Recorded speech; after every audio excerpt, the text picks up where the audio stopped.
MotorWeek is made possible by TireRack.com and RockAuto.com.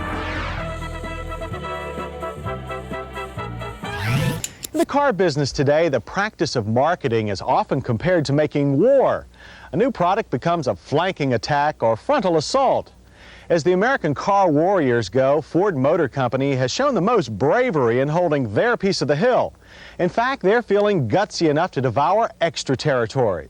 The new Ford Probe is the company's attack on some impressive import warriors, Nissan, Toyota, and Honda.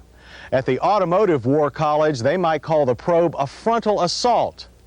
But there's a great irony in Ford's campaign that defies the traditional principles of warfare. It's being launched with the help of one of the enemies. That enemy is Mazda, and they've supplied much of the engineering for this Ford Probe. Ford started with Mazda's newly introduced MX-6 Sport Coupe, modified it to their taste, and gave it back for assembly in a Mazda-run American plant. You'd be hard-pressed to see an MX-6 under this advanced styling. The Mazda would look archaic next to the new Probe. The sleek nose features retractable headlights and a deep chin spoiler with integral fog lamps for the GT. Unique touches include dual side mirrors that flare out from the fenders. The twin hood blisters result from a hood that's 1 inch lower than that on the MX-6. Since the shock towers couldn't be lowered, Ford simply styled around them, making clever use of a potential liability. Other GT touches include lower body cladding and a sharp-edged spoiler running around the rear hatch lid. Other trim levels are a base GL model and a luxury-grade LX. While all of our staff like the Probe styling, a few feel that it is almost too sleek and lacks enough distinction to age gracefully. The Probe uses the same 2.2-liter turbo four-cylinder that propels Mazda's MX-6. Ratings for this 3-valve per-cylinder motor are the same as in Mazda applications, 145 horsepower and 190 pound-feet of torque. GL and LX cars get a non-turbo version of this engine that makes 110 horsepower. On the track, the Turbo Probe GT turned out to be a real rocket. 0 to 60 took only 7.6 seconds, and the quarter mile flashed by in only 15.3 seconds at 92 miles per hour. Acceleration is helped along by a crisp, positive 5-speed manual transmission and a smooth progressive clutch. A 4-speed automatic is also available, but only in GL and LX grade cars. It also is the same automatic we didn't like in Mazda's MX-6. The turbocharger is surprisingly smooth with minimal lag, but hard acceleration is marred by vicious front wheel shake and torque steer. In our handling test, the Probe GT felt much heavier than its MX-6 relative, and the GT glued itself to the road surface and refused to let go. The heavier feel extended to the power steering and Mazda's adjustable suspension. Leave it in the sport setting and the car locks out body roll. The Probe requires a bit more effort to drive hard than many of its competitors, but the result is well worth it. However, less enthusiastic drivers may find the Probe GT's heaviness to be a bit tiring for everyday driving. But switch the suspension to the normal or soft mode and driving effort is reduced. Either way, the Probe's as solid as the proverbial rock. You can't help but feel safe in it. You'll feel even safer if you choose the GT's optional anti-lock disc brakes. They drop the car from 55 in a flat, straight 100 feet. Pedal control is easy and lockup non-existent. But the anti-locks are not available on GL or LX grade cars. These must make do with a more common front disc rear drum arrangement. The Probe's interior is a luxurious cross between the simplicity of Ford's Mustang and the flowing lines of Mazda's RX-7. An analog gauge cluster is standard. It's very comprehensive and easy to read. Digital gauges are available as an option, but we found them barely adequate. The seats are firm but comfortable, with even better side bolstering than those in the MX-6.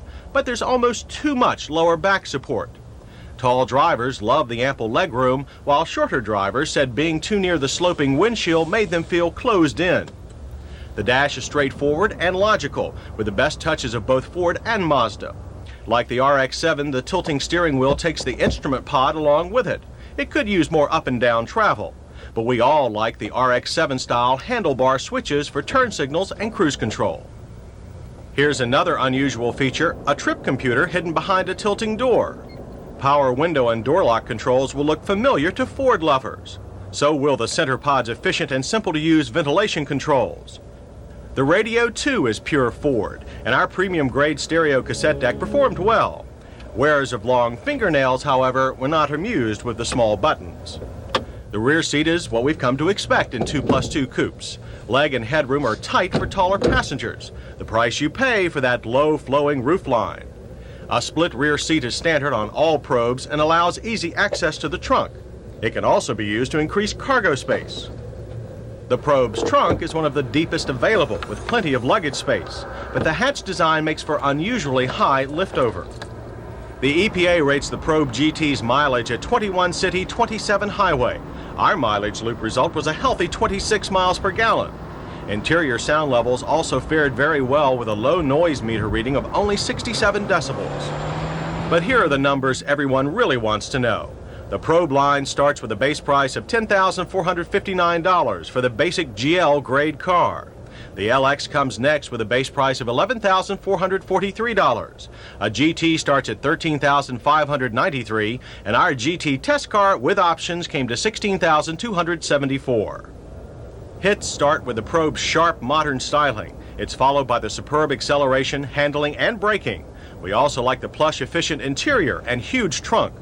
Misses include the nasty front wheel shake and torque steer under hard acceleration, too much lower back support in the seats, minimal rear seat headroom, and high trunk liftover. As for the competition, the Honda Prelude is more expensive in base trim. It lacks the Probe's trend-setting styling and interior. However, the Honda does offer balanced performance without a lot of torque steer. The homegrown Chevy Camaro IROC Z costs more, has a harsher ride and a lower grade interior, but its big American V8 and race-tuned suspension give it an advantage in pure performance. In our safety check, the Probe GT passes with 5-mile-per-hour bumpers, radial tires, and anti-lock brakes. It lacks front passive restraints and rear shoulder belts. It's not even officially on sale yet, but the Probe is already in high demand, and we understand why. The car is terrific. It's not an American-assembled, badge-engineered clone of a good Japanese car. It is unique enough to be considered a different and perhaps better car than its Mazda parent. It stands as a testament to the skill of Ford's design team and to American auto workers. So the outcome of the Ford Probe battlefield strategy could be a victory for everyone.